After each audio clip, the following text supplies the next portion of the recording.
You are listening to the Park Flyer Podcast, where we discuss our RC adventures.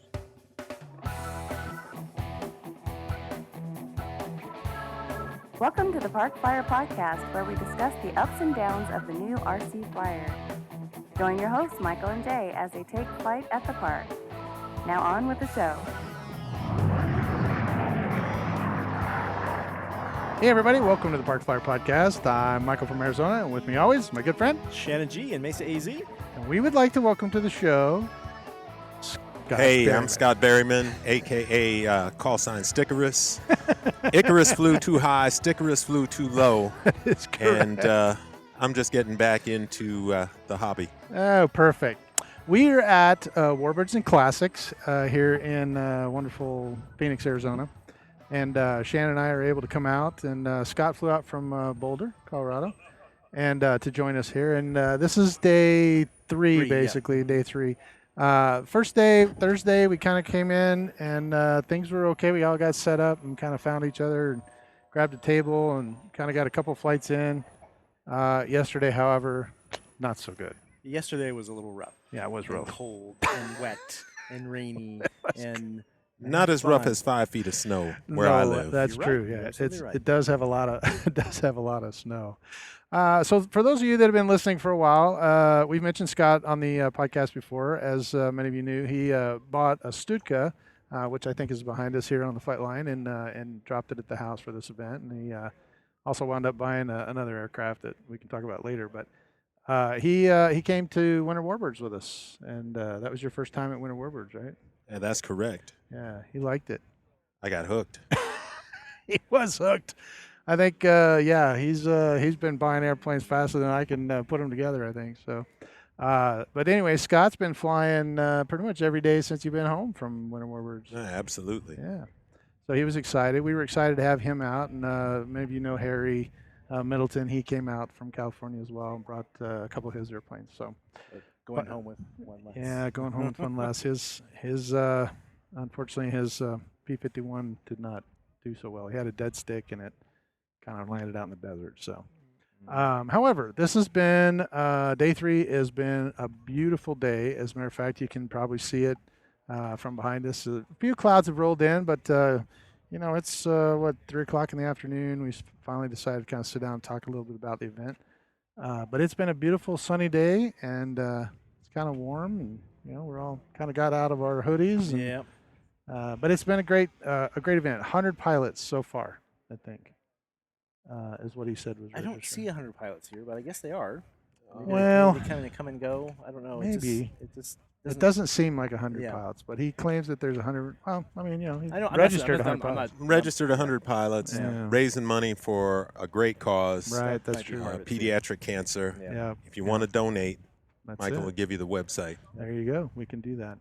But anyway, it's been a great event so far. Amazing airplanes. Oh my gosh, it's like AEF on steroids. Yes, it really For is. those of you that are regular listeners, and that's our kind of our signature event. But Yeah. it's nice to come out and do something that's even a little bit bigger in scale and grandeur. for sure. Absolutely, yeah. It's crazy.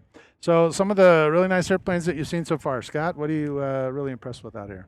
What's the German one that has the propeller in the front and in the back of the fuselage? Yeah, that's Dornier 335. Dornier 335. Yes. That is. And that aircraft, it's a gas engine stroke in the front, Yep. electric through a shaft, an outrunner Yep. through a shaft, stroking that propeller in It's the a back. hybrid. It's a hybrid. It is a there hybrid. you go. Yeah. Yeah. They get a tax credit for that? They might, yeah. I think that was the whole plan. Yeah. That is amazing. Yep. Well, and it flies truly amazing. It Oh, they're beautiful. literally looks like a lawn dart in the air. I mean, Yep. it's got stubby little wings and this really long nose, but it just flies amazing. Sounds great too. Sounds fabulous. I don't think anything sounds as great as for piston planes, that jug Oh, that That P-47. P-47. the 7-cylinder. with the Moki Moki. Yeah, yeah. Mhm. and electric start. Yeah, Yep, that's yep. amazing too. He just Oh, hits a all button. mine have electric start too. That's true. Yours do. He just plugs it in and it starts. Yeah. Plugs it in. Sometimes when it shouldn't. Oh, I know, right? That's pretty funny. Yeah. So yeah, we've that's an amazing airplane. We've seen it fly several times, and the pilot's amazing. What about you? You know, it's a toss-up. There's so many great planes here. There are. I'd say the A10, the twin turbine A10 is a showstopper. Yes. The F-104 that was just flying a little while ago. Mm-hmm. The big Waco that's over here on our right. Mhm. Is it 40%? It looks about it. It's got full smoke. It sounds real. It looks real. It's just amazing to see all the planes. There's so many just beautiful planes out here. I mean, you know, Barry's F-18. Well, of course, Barry's Barry's F-18 is F-18. always Always beautiful. a showstopper. Yeah. Showstopper. Yeah. Sea Fury. Sea Fury looked good too. It's hard to just put my finger on one plane because there's just so many beautiful airplanes. The ME-163 Comet. That looked amazing up until about 30 minutes ago. Yeah, but so if you don't know, it's kind of a rocket plane that the Germans had in World War II, and one of our local club members, Gary Rowe, he loves the plane. He's got a couple different versions of it, and he was flying it, and just came in, and it went in and hit the fence, and it's not here anymore. At least it's not in one piece. So It'd been some metal. Yeah, or fiberglass or whatever. Yeah. It was really amazing, and he lucked out. So for those of you who don't know, Ali from Horizon Hobbies, he came out again. It was funny. He saw me and he's like, "Hey, long time no see," and I started laughing because he's seen me like 3 times just in the last month. Yeah. He's been to several events, but he came out to the event and he has been incredibly well received and has done an amazing job. He has basically given himself to this event. He has flown so many different people's aircraft. It's a big deal to have Ali fly your airplane because he knows what he's doing. Because he does know what he's doing. And matter of fact, Scott and I put this Stuka together, and man, we were getting ready to go fly it. And Scott's like, "Hey, man, let's go get Ali." And so he ran down there, and Ali's like, "Yeah, heck yeah, I'll fly it." So he came down and first flight, and Ali just took off and was just amazing. Watch him fly, and he tweaked it and trimmed it and got it all done and said, "Okay, boys, here you go." And he gave us 2 or 3 suggestions, and we flew it today, and it flew fabulous. So it's amazing to watch. He's been flying Brian O'Meara's airplanes, and anyway, the reason I brought him up is because he made in that ME this morning, and we were all standing here. It was bright and early, and the guy put it together, said, "Hey, Ali, will you take a minute before you get too busy?" And he's like, "Yeah, sure." And so it's on a little trolley, right? And he took off, and man, it was cool because he lifted it off the ground, pitched out, climbed up, and got moving downwind, and the engine quit. And I told Shannon, I was like, "Oh, that thing has smoke in it." And then I go, no, that's the engine quit. Yeah. Puffing smoke. Puffing smoke. So anyway, he landed it. He said dead stick. He turned it around because it was going the wrong way, spun it around, landed right on the center line, and it went about 10 feet and stopped, and not a scratch. Yeah, it was beautiful. So it was amazing. It's so nice to have somebody that can do that, especially when you're letting someone else fly your airplane. Right. You can trust them to do that. Yeah. I mean, the skill set's incredible. Oh, yeah. He was flying the A10 yesterday. Oh, my gosh. And one of the mains, the right main, didn't come down. Did not come down. He worked his magic, and it came down eventually. He worked through the problem. Yep. Negative G's. Yep. Pushing.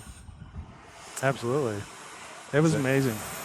Well, he did do a good job, and so the guy tweaked some of the settings on the turbine, and then basically went back out, and he flew it for 8 minutes or so, and just put it through its paces. It looked amazing. He flew fast, slow, did everything, came in, touched down again, and then Gary, right? Gary went out, and I think just a few minutes ago was flying it, and something happened. So I think he had a lockout. Something happened, but it did not do well. So, and we hate to see that. We hate to talk. Yeah, we do not like to see crashes. I don't want to see anything going. We've seen a couple crashes, but But I still think probably for me the T-38. The T-38 is scratch built. It is a labor of love. We saw that thing fly right out of the shop. That's one of my other ones I just skipped my mind. Yeah. He started it in 2011. Oh, he started a while ago, and it had an EDF in it. So he was putting it together. It's made out of foam that's been glassed, and it's all from plans from Northrop, right? It's actually flying right now. Oh, is it? Yep. It's probably flying. Oh, yeah, here it comes. Yep. Hopefully you'll see it in the background as it flies by. But it's all from plans, and he's got a custom cockpit, custom wheels. I Yeah, mean, it's just it's amazing. beautiful. It's He's amazing. But he actually took, correct me if I'm wrong, he actually took the actual full-scale T-38 plans. That is correct. And shrank them down. Yeah, he scaled them. Yep. Yeah. So he got them directly from Northrop Grumman. So That's amazing. It was truly amazing. Yes. It was crazy. But we've seen him fly that thing. I felt really bad yesterday because the range did come down. It was okay for most of the day, but about 2 o'clock in the afternoon, it really started coming down, and most of us were able to put our airplanes kind of away and in the trailers, and that thing was so big, nobody had room for it. I mean, we went everywhere, the tents, the RVs, and he was like, man, I don't want to disassemble the whole thing. because it comes it literally comes apart in half. Yeah, 3 That's or how 4 big it pieces. is. Yeah, it's huge. So we got somebody testing a Panther back behind us there, but That Panther's fast. yeah, it is fast. I've seen it fly. I think they had a turbine shut down with a air bubble or something. So trying to work that out. But yeah, I felt bad, and so you can probably see behind us on the fence over here that there's a bunch of blankets. I think he changed them out every 30 minutes and wring them out, let them dry, and then switch them out again. So I felt bad because his was the only one on the ramp, and But it's still okay. oh yeah, he flew it. He's flown it a couple times, still flying it today. Yep. So. And his little Bell X1 that he made, scratch built, it's an EDF. It's beautiful. Yeah, that thing is cool. And him and his son are both wearing Bell X1 shirts. Yeah.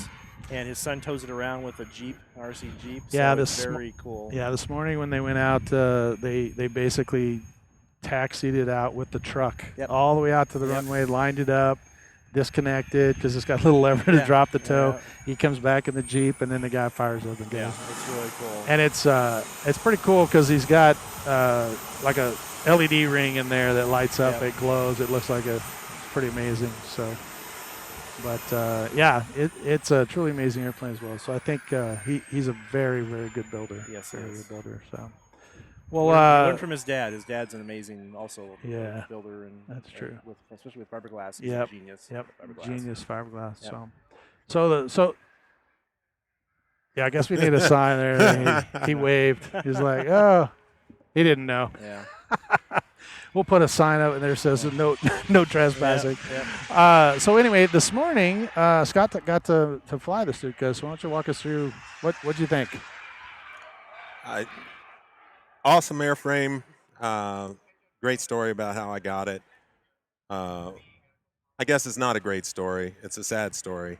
The guy that originally built it had a stroke, and he's in the hospital right now. I think his name is Bill. So shout out to Bill. His best friend actually was helping him sell some RC stuff to pay some bills. So I'm grateful for that. And in terms of flying it, it flew great. Need a little help from Michael. And it presents really well in the air. It did present really well. And it flew great. I think Ali did a good job, trimming it out. We took a little bit of nose weight out of it, about 3.5 ounces, to try to get it to kind of sit a little bit more rearward. They had a lot of weight up in the nose. A lot of weight up front. And we have an issue with the IBC as well. So yeah, and I don't know what that is. It's an intermittent issue. Fortunately, the IBC fails closed, so you don't lose ignition. But we did not have the ability to use the IBC to shut the engine down. Right. So they had to use the trim. Old school. Old school. Trim all the way up, old and it, like the old school. it finally quits. Yeah. So, but yeah. So, what other airplanes? Oh, we did the gaggle. That was kind of fun. Yeah, we had did, a E-Flight gaggle. We went up. You went up with your T-28, and our T-28s. We did that. For the first time. That's true. We did. I had gotten the T-28 at the EF as one of the raffle prizes. That's and right. Finally got it up and running. I was trying to get it flying yesterday, and my retracts would not work to save my life. Everything else worked fine. Finally worked through it, but the weather was getting pretty crappy. It was getting crappy. So I was like, I'm gonna let it sit till tomorrow. So. And I got to give props to Shannon because I was pushing him really like, hey man, the rain stopped. Let's go fly it. And he's like, no. because we saw one plane go in because of the rain. We I was did. Like, yeah, I don't want to do that. Yeah, so that better, was sad better too. safe than sorry. Yeah. And those planes present so well, and they just have such an incredible envelope. Mhm. Yeah. I mean, Mhm. from no faster than a man can walk to Yeah. Little. It's faster than I can walk. Yeah. So there you Yeah. go.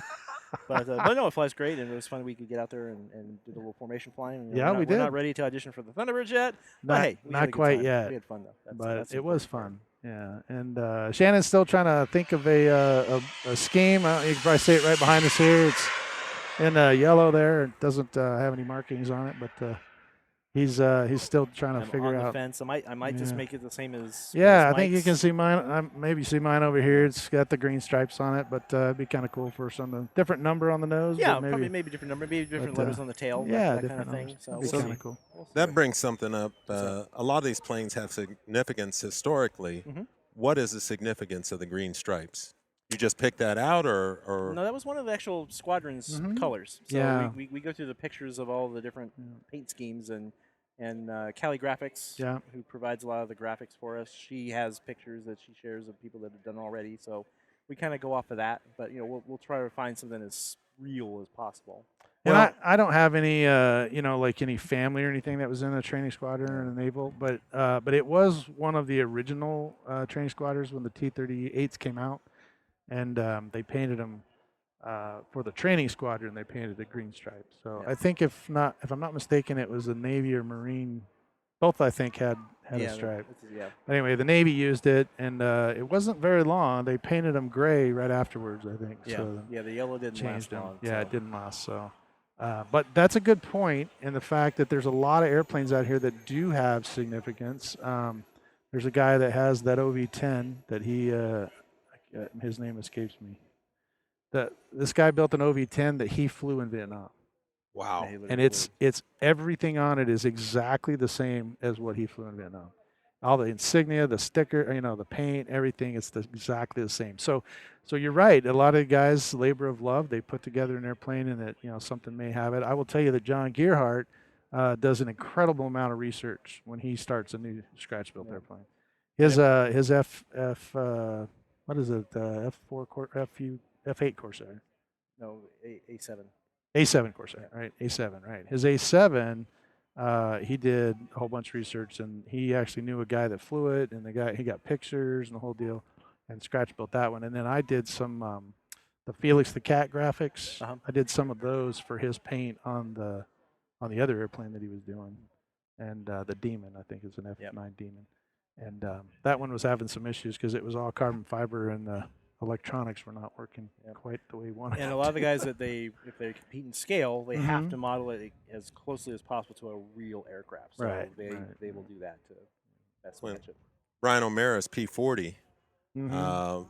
it has the Flying Tiger, Mm-hmm. and the P-40s were used in Burma going over to China, flying over the hump, Yep. and that was Chenault. And the A-10 was allowed to have The same. the same Flying Tiger marking Yep. Oh, that's on cool. it. And the gentleman that flew the P-40 is the same gentleman that sentenced Charles Manson. Oh my Oh, gosh. no kidding. So Wow. yeah, crazy history. Yeah, There that we is go. history. There we go. Crazy history. Wow, who would have known? I did not know. Me neither. Wow. But that's one of the big things about being out here.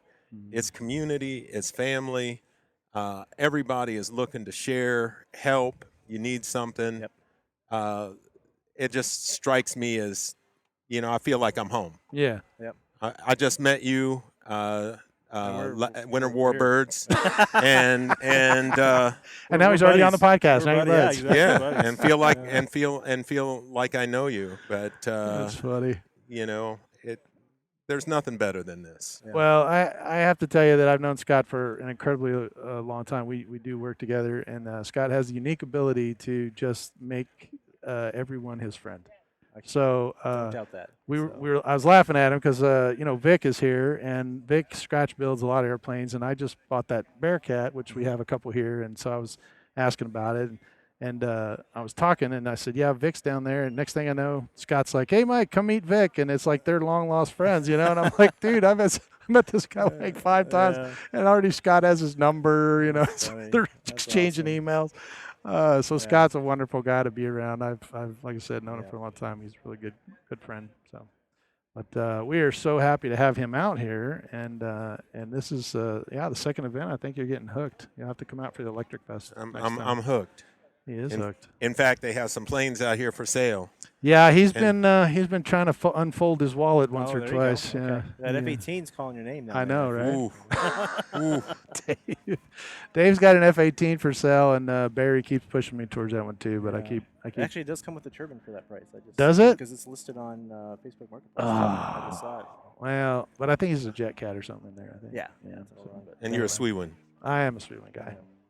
Nothing wrong with the jet cat. No. I didn't say there was anything wrong. I just Sweetwin's local, so I mean Yeah. it's a lot easier for me to get it worked on. With the jet cat, you got to send it off. Same with the, a couple of other turbines that I've used. I have a couple of the other types, but it just it's expensive to insure that thing when it goes. Yep.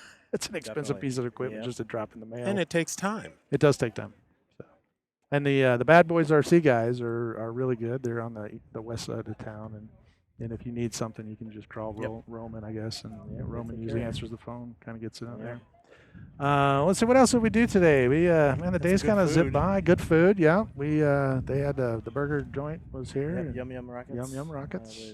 I encourage you to try them out if you ever see them at a food truck show or something. Yeah, I'm that's sure true. they do that. But Yeah, they got incredible burgers.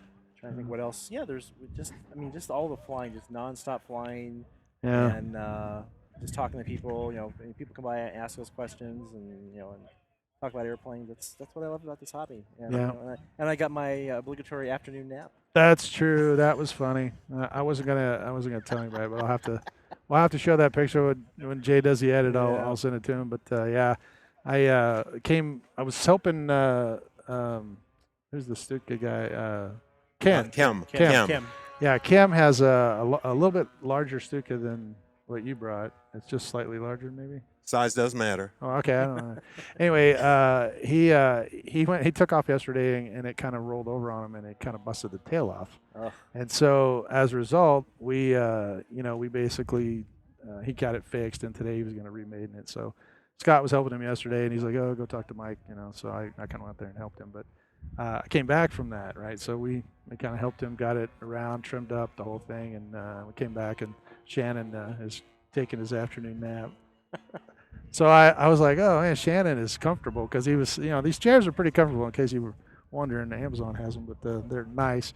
And so I grabbed my phone and took a picture of me, and I was pointing at Shannon. I said, some people are really comfortable with this event.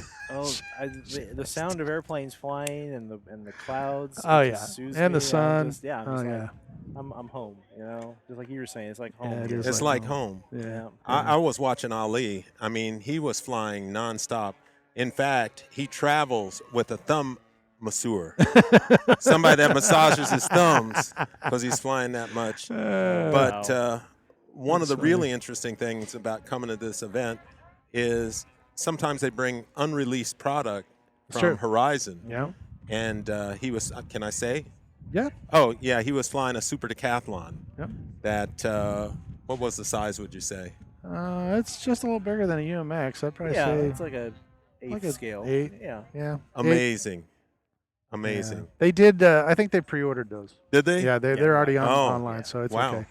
But yeah, it's a small decathlon. I think Horizon has them out, and of course, this is the first time that we've seen it. Yep. Ali, they did not have it at the last two events that we were at. Yeah, It just came out. was like just a coming week or out. two They were ago. releasing Yeah. the pre-orders. But And then I was teasing them about the mini Draco. yes, Yeah. that just came out as well. The little Draco. So You- that's the UMX. That's the UMX. Mhm. You can hang it from the mirror of your car. Yes, you can. It That's is how- very tough. It's very tiny, but very capable. Yes, it is. Yeah. It's a capable It was airframe. funny because I had when we did this gaggle for all of the E-Flight stuff. We went out there, and of course Shannon had the F4 EDF, and I had the T-28 Trojan, and then John Gerhardt came out with that little Draco, and I said, "Hey, you want to hang that in? You want to put that inside mine and have Yeah. it fly around, or you just actually going to fly it?" Tow it around. Yeah, because it was so tiny, but it's so fast, and it just it's crazy fun to watch. It was hard for me to fly and watch John fly the Draco at the same time. Yeah. And he's flying it the wrong way. Yes, half the and he's time, flying it too, the wrong so it's like, way. okay, we got to make sure we don't. Because he's like flying in this little circle Yeah. because he can't. The wind is kind of howling if you can't hear it, and he didn't want to get too far away, so he was Yep. kind of flying really tight circles. And every time we'd come downwind, he'd be coming the other direction to try to catch us. So it was pretty funny. But Well, that brings up another thing with the weather. I'm used to at my field in Boulder, Colorado. Everybody's a fair weather flyer. Mm-hmm. Out here, people are flying in everything. that's true. They're flying in 20-knot crosswinds Yep. with incredible aircraft. Yeah. Yeah. I mean, some of those are, what do you say, 80,000? There's a couple here that There's are a up in few, that range. topping out there. That's some rarefied air. Yes, it is. Yeah. I can't breathe up there. We're not in that income bracket. Well, No. Shannon might be, but we're not. We're definitely not. Far from it. I'm flying. Yeah, the E-Flight, the that's my T-28 stuff. Trojans. Yeah. But you are correct that it's kind of one of those weird things in Arizona. Looking back, being a member of this club, and the amount of talent that actually exists here, we have several, world champions that are here, and the weather changes. Sometime it'll be. I mean, how many runway changes have we had just today? It's been at least 4 or 5. At least. And so the wind runs this way or that way, or sometimes it's 90 degrees, and it's it's kind of gusty, and you just kind of get used to it. Yeah. And if you came out to fly, you'd literally have about 30 minutes, and then you'd never fly. You only have that 30-minute window, and then the wind starts kicking up, and the heat and the bumps and everything else. So you kind of get used to it, and then eventually it just becomes second nature. And then back again to me being new or being reintroduced to this, the gyros. Yes. Demon Cortex, AS3X. Right. I don't know how many of the listeners are familiar, but you explain a little bit about the stability and Yes. So the gyro itself counteracts when you're flying, the wind kind of lifts a wing, or you have that little stability issue where you're kind of have a crosswind. And the gyro actually compensates for that. So if you're not familiar with it, and most people, I think, in this part or this far into it, I think they've been around long enough. Most people actually kind of understand it. But it basically the gyro tells the receiver to instructs the control forces to go in the opposite direction.